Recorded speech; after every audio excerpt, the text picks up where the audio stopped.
Et on démarre la revue des titres de ce jeudi 12 mars 2020 avec le soleil à la une du quotidien national.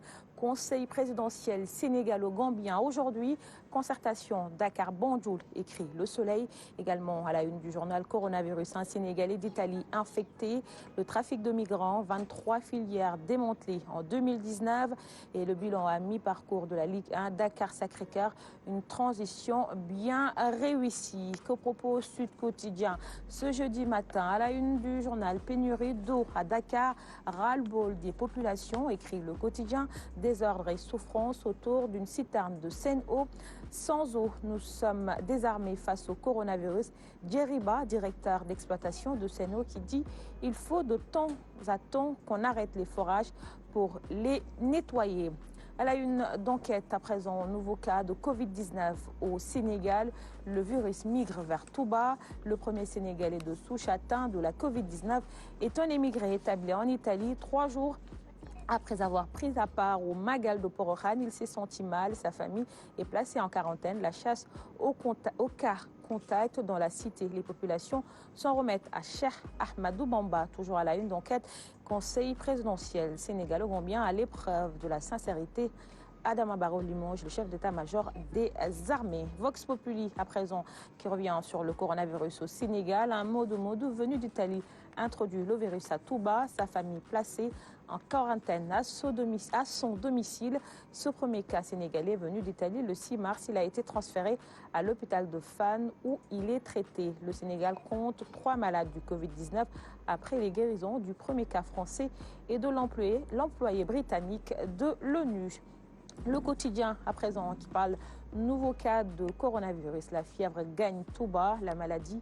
Le malade interné à Fann, sa famille en quarantaine dans la capitale du mouridisme. On passe à présent au quotidien Réumi, quotidien premier sénégalais. Bontin atteint la fin des stéréotypes sur le coronavirus. La famille du patient mise en quarantaine. L'épidémie devient une pandémie mondiale. On passe à présent au quotidien 24 heures qui parle du rififi des avocats autour d'une solution à l'amiable dans l'affaire Joe Pizek et Jaina. Cyril Clédorli, très fâché contre Alassane Cissé. Mon confrère aurait dû être loyal et tout dire. Également à la une du quotidien 24 heures, conseil présidentiel sénégalo-gambien. Banjul et Dakar refusent l'altérité. Les quotidiens sportifs pour terminer, on démarre avec Stade qui revient sur la Champions League. PSG force la porte des quarts. Ghana monstrueux au milieu. Tuchel, c'était spécial. Marquinhos, je n'ai jamais vu cela. Alioune Badara Kane en commentaire. Le Qatar Saint-Germain, comme tu dis, est qualifié. C'était le minimum que l'on pouvait attendre quand même. Le minimum quand même. Hein? Ah mais le minimum quoi. Okay. Parce que quand même vu son budget, parce que c'est le budget de tout un État. Hein. Donc le Qatar, l'un des États les plus riches au monde, sponsor principal d'une équipe de football. Donc cette équipe se doit au moins chaque année d'être présente dans le carré d'as de la Ligue des Champions. Bon, au moins là, ils ont pu s'extirper enfin des huitièmes de finale après de nombreuses années d'absence. Mais c'est clair que sur le route se dressera un géant du football européen avec une histoire derrière, avec une âme.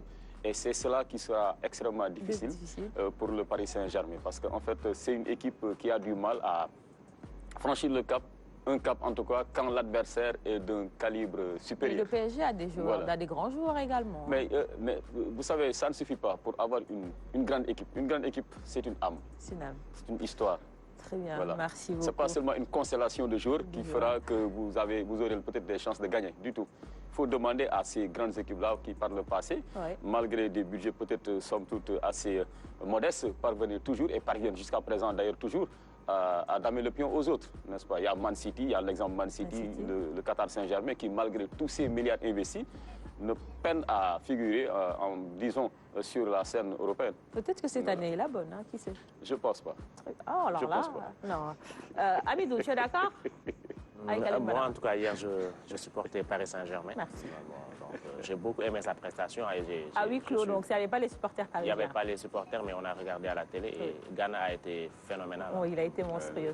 Il a été monstrueux, comme le dit le journal. Donc j'ai beaucoup aimé et je pense que Paris Saint-Germain cette année ira loin. Ira loin. Oui. Merci beaucoup, Hamidou. Coach Tandara, commentaire sur la victoire du PSG hier? Oui, je crois que c'est une victoire qui est arrivée à point nommé, hein, puisque l'équipe en avait besoin après ces éliminations successivement. Mais je pense que ça a été un exploit. Ça a été un exploit dans la mesure où ils ont joué dans un stade vide, pas de supporters. Pas de supporters. Donc comme en Allemagne, où il y avait vraiment cette armada de supporters. C'est là où il y a tous les mérites du Paris Saint-Germain.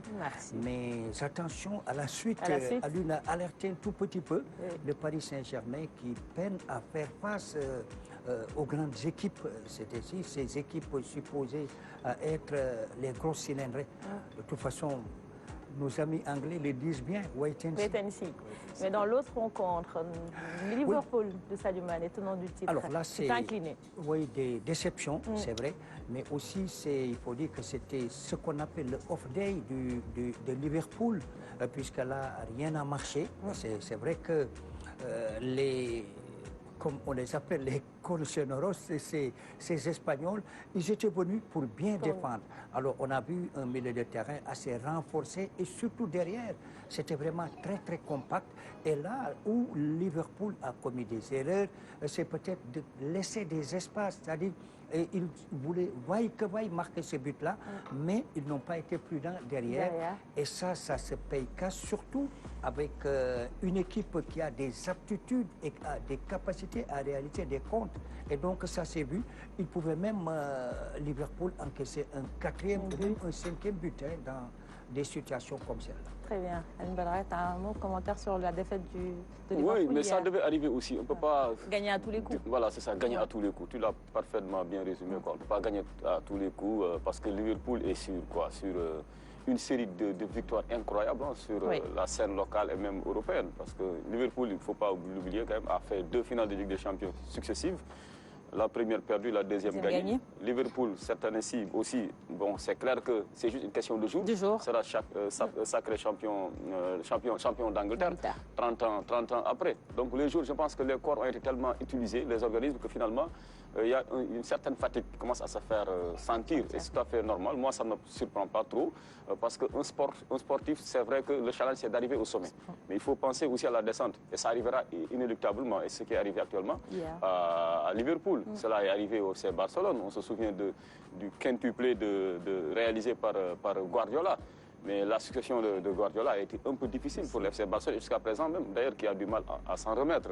Donc je pense que voilà, ça devait arriver. Et Klopp étant un entraîneur averti, c'est clair qu'il ne va pas le dire comme ça devant les journalistes, mais il s'y attendait. Il s'y attendait fatalement. Et puis, quoi qu'on puisse dire, le challenge principal pour Liverpool et ses supporters, c'est d'être enfin sacré champion d'Angleterre.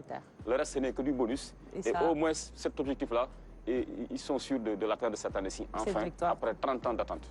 Je sais que c'est une question de jour, comme tu l'as dit tout à l'heure. Madame Gueye, vous vous souvenez un peu le foot ou vous vous sentez un peu exclu là? J'aimerais bien placer au mot, mais malheureusement, je n'ai pas le temps de suivre pour le foot. Le foot, c'est pas grave. Les scientifiques, ils sont toujours dans la recherche. Donc, très bien. Voilà, je n'ai pas pu regarder, malheureusement. C'est pas grave, c'est pas grave. On continue la revue des titres, toujours à la une de Stade. Champions League Atlético crée un tsunami, on en a parlé sur ce plateau. Les Reds, guillotinés à Anfield, Sénégal, Bissau, blessure, coronavirus, Koulibaly. Le grand dilemme d'Aliou Cissé, défenseur de la Juventus, Daniel Rugani, positif au coronavirus. Record qui revient également sur la victoire du PSG en quart. Liverpool éliminé, Ghana passe, Sadio trépasse, écrit le journal. La Ligue Europa toujours, Başakşehir, c'est comme ça et Copenhague, Başakşehir et Copenhague, dame des filles, un Dembaba en feu, Papabou et Oba pour barrer la route aux Wolves. La Ligue 1, équipe type de la phase allée, le leader Teungueth FC en force, exclame le journal qui poursuit. Coupe de la Ligue, tombeur de fatigue, le Casa Sport affrontera Génération Foot en quart. Sous nos lampes, pour terminer, Mbaye Gueye est formel. Alioune Sarr ne va pas reculer. Seul Matarba peut lever la sentence. Toujours à la une de Sous nos lampes, réunion exceptionnelle hier mercredi. Les arbitres maintiennent la grève. Un juriste sur la radiation de Sitorndour, le CNG est incompétent pour radier un arbitre nommé par arrêté. Sitorndour, son détour, Khalifa Sow m'a déçu. C'est à lire à la une de Sous nos lampes. Et c'était tout ce qu'on pouvait lire à l'une des journaux qui nous sont parvenus ce matin. Nous les offrons, comme tous les matins, à notre invité. Madame Gueye, de la lecture pour vous. Madame Merci. Cissé. C'est Madame Cissé, Voilà. Très bien. Merci. Ça fait plaisir à M. Cissé. À M. Cissé, Madame Qui nous regarde Cissé. certainement. Merci beaucoup. Il est 6h49 à suivre dans cette